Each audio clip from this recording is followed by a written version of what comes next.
জনগণ কি ধরনের নির্বাচন চায় সেটা না জেনে নির্বাচনে যেতে পারি না বলে মন্তব্য করেছেন প্রধান উপদেষ্টা ডক্টর মোহাম্মদ ইউনূস।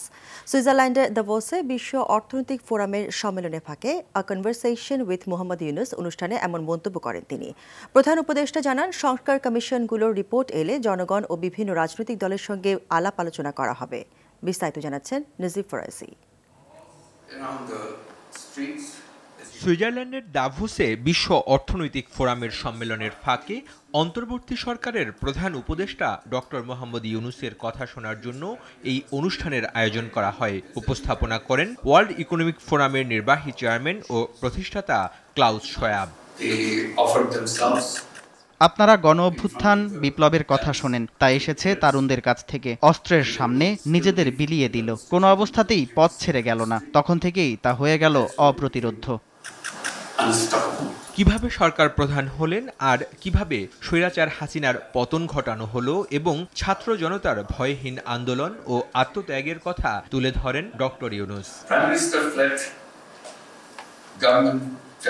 অনেক হত্যাকাণ্ডের পর একটা সরকার গঠিত হয়েছে। দায়িত্ব নিয়ে যখন অর্থনীতির চাকা চালাতে গেলাম তখন দেখলাম সব ধ্বংস হয়ে গেছে। অনেক বড় অঙ্কের টাকা দেশ থেকে পাচার হয়ে গেছে। $17 বিলিয়ন শুধু ব্যাংক থেকেই পাচার হয়েছে। আওয়ামী লীগের 15 বছরের শাসনামলে 3টি নির্বাচন হয়েছে, সবগুলো ভুয়া নির্বাচন ছিল, কেউ ভোট দেয়নি।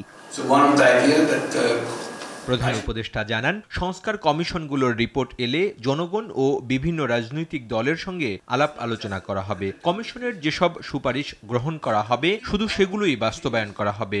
সব দল ও নাগরিক সংগঠনের ঐক্যমতের ভিত্তিতেই জুলাই চার্টার করা হবে। জুলাই চার্টারের ভিত্তিতে নির্বাচন সহ আমাদের কর্মপন্থা শুরু করব। জনগণ কি ধরনের নির্বাচন চায় সেটা জানা ছাড়া আমরা নির্বাচনে যেতে পারি না। যদি আমরা সংক্ষিপ্ত ধরনের সংস্কার এজেন্ডা বাস্তবায়ন করি সেক্ষেত্রে এবছরের শেষ নাগাদ নির্বাচনের টার্গেট করেছি। কিন্তু যদি জনগণ বলে না না আমরা বড় পরিসরে সংস্কার চাই, সেক্ষেত্রে আমাদের প্রয়োজন আরও 6 মাস। সেক্ষেত্রে জনগণকেই সিদ্ধান্ত নিতে হবে তারা স্বল্প নাকি বড় ধরনের সংস্কার চান। বড় ধরনের সংস্কার হলে 2026 সালের মাঝামাঝি, আর ছোট ধরনের সংস্কার হলে এবছরের শেষ নাগাদ নির্বাচন হবে। সেভাবেই আমরা এগোচ্ছি।